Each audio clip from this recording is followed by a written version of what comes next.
Now, a UN-backed monitor has in the last hour said that the worst-case scenario of famine is playing out in the Gaza Strip. Whilst not being an official declaration of famine, the Integrated Food Security Phase classification says there is mounting evidence of widespread starvation, malnutrition and disease, and it's driving a rise in hunger-related deaths. It says the threshold for famine has been reached in Gaza City. In the past hour, the Israeli Foreign Minister described the situation in Gaza as tough, but said lies were being told about starvation. Gideon Saar said more than 5,000 aid trucks have entered Gaza in the past 2 months. Humanitarian groups, though, warn this week is crucial if thousands of people in Gaza are to be saved from starvation. They've urged Israel to open all border crossings and set up alternative routes for convoys. Here in the UK, a rare summer recess cabinet meeting is going to be held so the Prime Minister, Sir Keir Starmer, can update his ministers on the crisis. Well, I spoke to our Middle East correspondent Yolande Knell and Gaza correspondent Rushdie Abou-Alouf, who told me how much aid is getting into the Strip. Well, nothing today. They're still waiting for the aid to come in today. Yesterday and the day before, the estimated is about 150 trucks, and this is very little comparing to what is needed in Gaza. Israel allowed food from 3 different crossings yesterday and the day before to reach like the 3 areas where Israel announced the tactical humanitarian pause.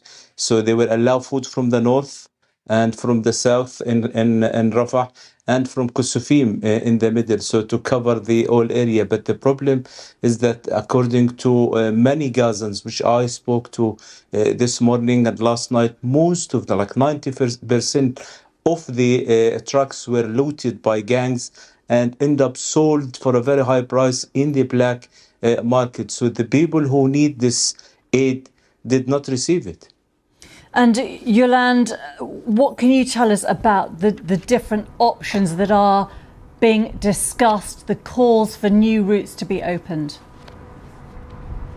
Yeah, so we have had the UN saying that already there is in this region enough food to feed the more than 2 million people in the Gaza Strip for something like 3 months, if they can just shift those supplies into Gaza. And so what they're calling for is all of the border crossings of Gaza to be opened and for more safe routes for their convoys to be able to distribute that aid, to pick it up from the crossings with Israel and take it to the people who desperately need it in the Strip. Of course, what we have had in the past couple of days and again today is the Israeli military saying that it allows a 10-hour pause in its military operations in 3 parts of the Gaza Strip in order for that aid to be distributed. It said it's opening up new humanitarian corridors, but there have been questions asked by the aid agencies about where exactly those are. They say that a lot more needs to be done on the ground. We've had different agencies talking about how, you know, a lot of the headlines that have come through have talked about sort of token moves. It's been symbolic, but it's not action. Just important to say as well that we have had just a short time ago what we were waiting for, an alert from the IPC. That's the group of more than 20 aid organisations that you were referring to before. It's saying that it has not made an official formal classification of famine in Gaza, but at the same time it says famine is playing out in the Gaza Strip, and says that this was the worst case scenario. Mounting evidence shows that widespread starvation, malnutrition and disease are driving a rise in hunger-related deaths. We have had, you know, the different aid organisations that are part of this system warning in the past few days that actually it's very hard to meet the technical definition of famine. It's something that requires the gathering of lots of scientific data, but it's been difficult to do that because so many people in Gaza are displaced. They can't do the surveys that they need to do of households, and they can't do the screening that they need to do of children in particular to gather the evidence of the extent of malnutrition.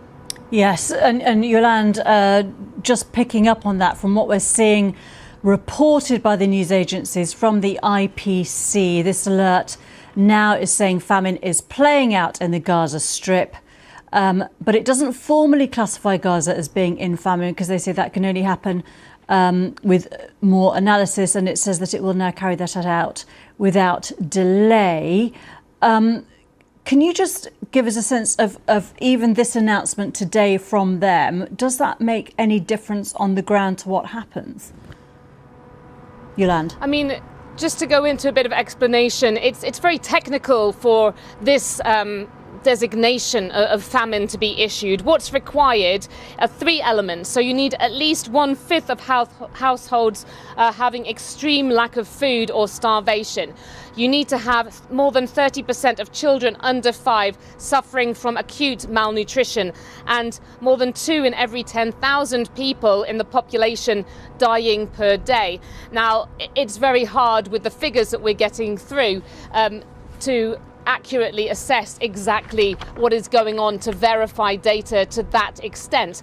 But of course, all of this is going to seem like, a lot of nonsense to people on the ground who are just suffering daily from the real effects of being unable to feed themselves, to feed their children. That's something that we hear in very stark terms from the freelance journalists who are working with us, who say that they're often going without even 1 meal a day, that their children are crying from hunger. Yeah, and David Miliband, head of the International Rescue Committee, had said in a statement ahead of this alert that often the declaration of famine, formal famine declarations, he says, always lag reality. And he points to what happened in Somalia back in 2011. He said where 250,000 people, half of them children under 5, had already died of hunger. And he says by the time famine is declared, it'll already be too late. Rushdie, from what you are hearing, I imagine the problem is that because people have been struggling for food for so long, and children often are the most vulnerable, that the tipping points that we have seen reached with awful pictures and stories coming out in the last few days then become more acute. And so people are extremely vulnerable now, even though some aid is starting to go in. Well, the people are frustrated, and no matter what they call it, famine or starvation or a shortage of food, everyone we spoke to for the last 3 months, he is hungry. I spoke to a father this morning in Khan Yunis. He said that he didn't eat and his kids, his 5 children didn't eat for 2 days. The people want this to be, solved. The problem of the starvation is to be solved. They were hoped the beginning of this humanitarian pause that hundreds of trucks carrying food and aid will be allowed, but what is being allowed is very little. They call it a drop in the ocean. Back in January, when there was a ceasefire in place, we have seen a very speed progress in the humanitarian situation when Israel used to allow 500 to 600 trucks every day. And what is needed now, according to the UN and other agencies, Gaza, is about 500 to 600 trucks a day for at least a month.